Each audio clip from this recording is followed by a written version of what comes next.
Across the Philippines, every working individual, from janitors sweeping hallways, to cashiers standing long hours behind counters, to engineers in construction sites and offices, is quietly enrolled in a national savings program known as the Pag-IBIG Fund.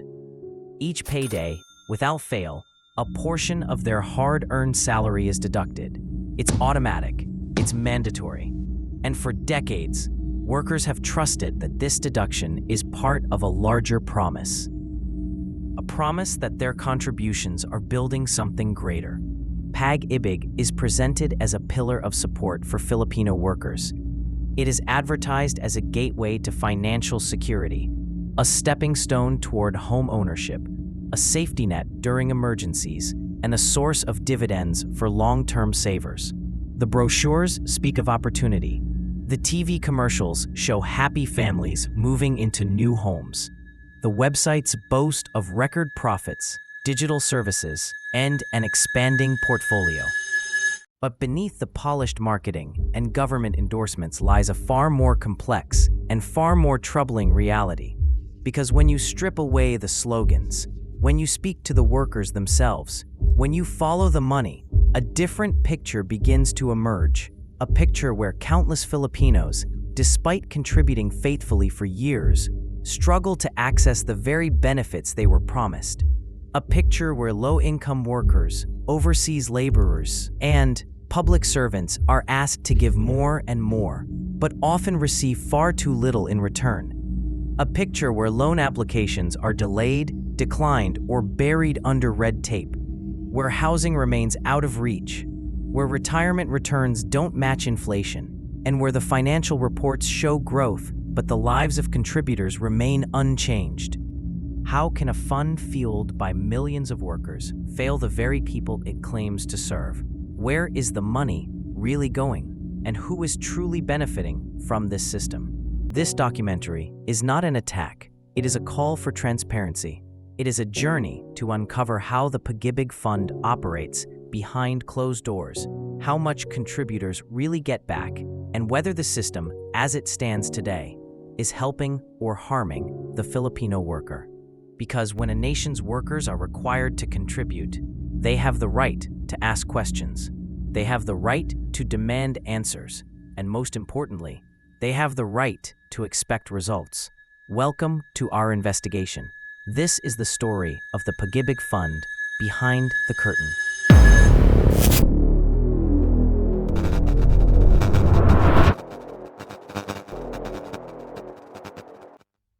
The Pag-IBIG Fund, officially known as the Home Development Mutual Fund, was founded on a vision to give every working Filipino the opportunity to save, borrow, and someday own a home.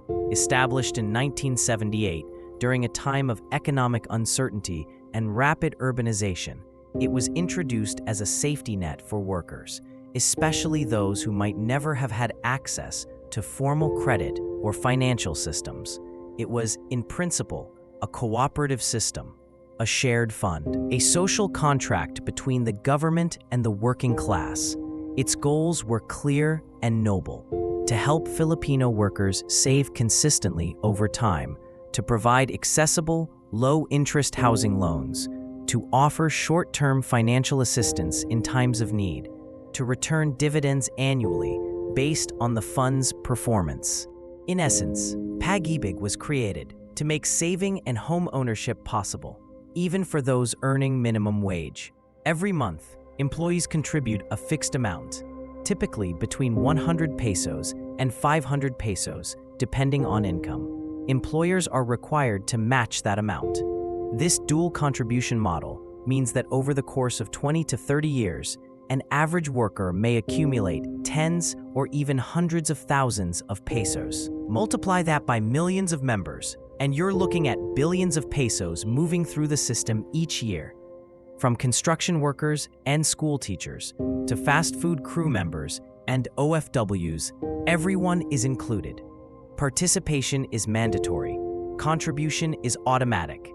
Whether you notice it or not, you're building your Pag-IBIG Fund month after month, year after year. And if you read the official statements and promotional material, the system looks like it works.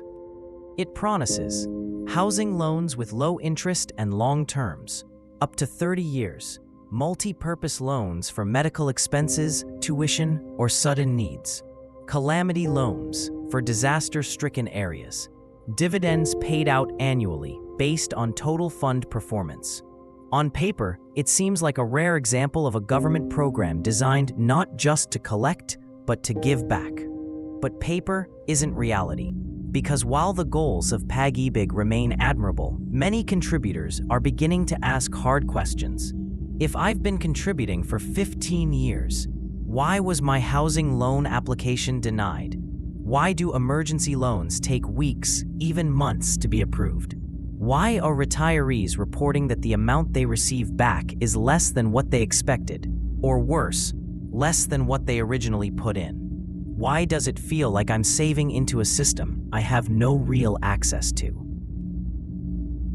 Despite the billions collected annually, a growing number of contributors say they feel disconnected, even abandoned, by the very fund they help sustain. The reality is that the Pag-IBIG Fund has become more than a savings system. It's now a massive financial institution, managing investments, real estate portfolios, and government-backed loans. It operates on a national scale, but its human impact is far less consistent. For some, Pag-IBIG works. For others, it's a closed door. So while the intention behind Pag-IBIG may be rooted in public service and economic equity, the execution, the accessibility, and the transparency of that mission are now under question. Because the most important question is this: is Pag-IBIG still doing what it was created to do? In the next chapter, we follow the money and begin to explore where your contributions really go. For the middle class, those earning just enough to get by, but not enough to get ahead, Pag-IBIG was supposed to be a stepping stone to financial security. They contribute faithfully, month after month, year after year. They don't miss payments. They follow the rules. But when the time comes to apply for a housing loan or access their savings, they're met with disappointment. Why? Because most middle-class workers can't qualify for housing loans, not because they don't meet the requirements, but because the property prices have soared far beyond what Pag-IBIG can cover. A modest condo in the city now costs over 3 million pesos. Pag-IBIG's loanable amount just isn't enough. So what do? They fall back on the multi-purpose loan, borrowing against their own contributions, again and again and again. They wait 20 years just to access the money they've already earned. And when that time finally comes, they receive dividends so low they barely keep up with inflation. The result?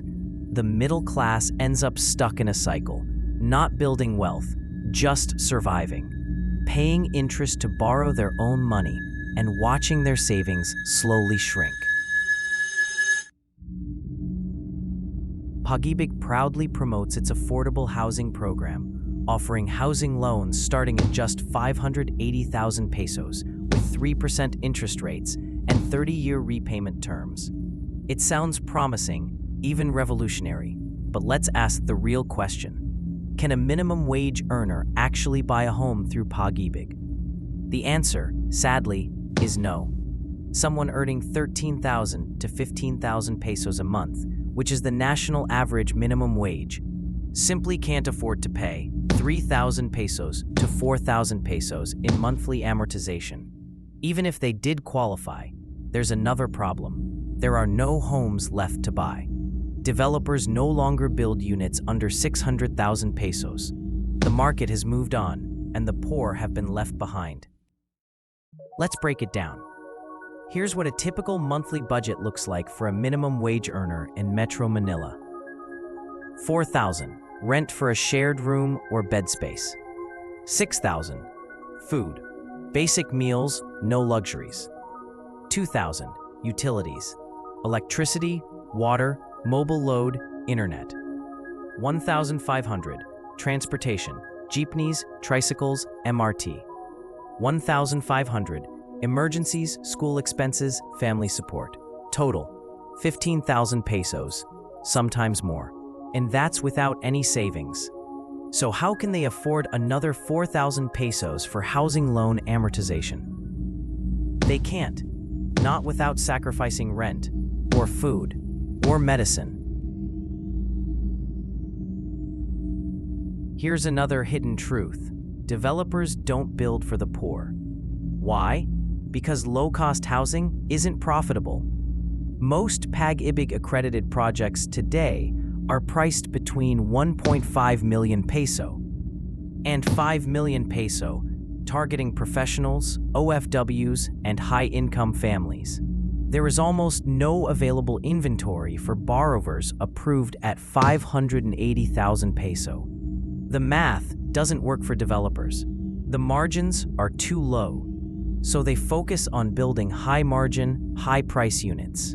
Meanwhile, the people who need housing the most, the laborers, service workers, security guards, and vendors, are left with nowhere to go.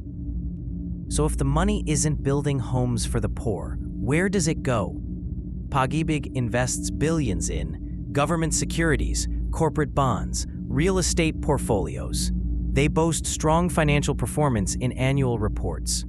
But contributors, they see something else entirely. Low dividends, savings locked for 20 years, forced borrowing with high interest. It's a one-sided relationship. The institution grows, the executives thrive, and the contributors are left in the dark. Imagine this. You've contributed 12,000 pesos to Pag-IBIG over the years. Now you need a loan, so you apply for 10,000 pesos under the multi-purpose loan program. Pag-IBIG approves it, but charges 10.5% interest. You pay back 11,800 pesos, nearly your entire savings. You paid interest to borrow your own money. And the rest of your savings, still locked. Miss a payment, you're penalized. This isn't mutual help. This is a lending system, where the fund profits from the contributors it's supposed to serve. Between 2010 and 2025, the Philippine peso lost over 50% of its value. But Pag-IBIG's returns remain stagnant at just 6% to 7% annually. So if you contributed 100,000 pesos over 20 years, your money, after adjusting for inflation, is worth far less today than when you first earned it. You're saving, but slowly losing value. That's not just unfair. That's a system that works against the very people it claims to protect. There is a better program, MP2 Savings. It offers higher annual returns, 5-year withdrawal period, tax-free earnings. But there's a catch. To join MP2, you need voluntary extra payments of at least 500 pesos per month, money most low-income workers simply don't have. So once again, the poor fund the base system, the rich get access to the better returns. It's a two-tier system, hidden behind the illusion of equality. For many members, Pag-IBIG is no longer about saving for a home. It's become a cycle of survival. Borrow to cover basic needs, repay with next month's salary, borrow again when the money runs out. No home, no asset, no progress, just a revolving door of debt. You're told this is a mutual fund, a cooperative, a support system, but what do you actually get? You're forced to contribute. You borrow your own money. You pay interest. Your money loses value. You're promised a home. What you get is a loan contract and decades of debt.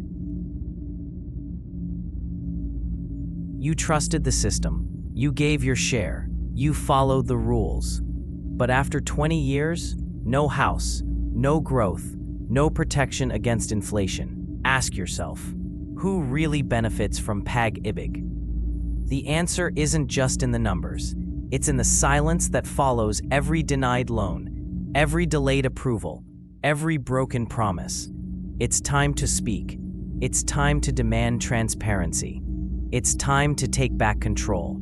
Because this is not charity. This is not a favor. This is your money, and it should finally work for you.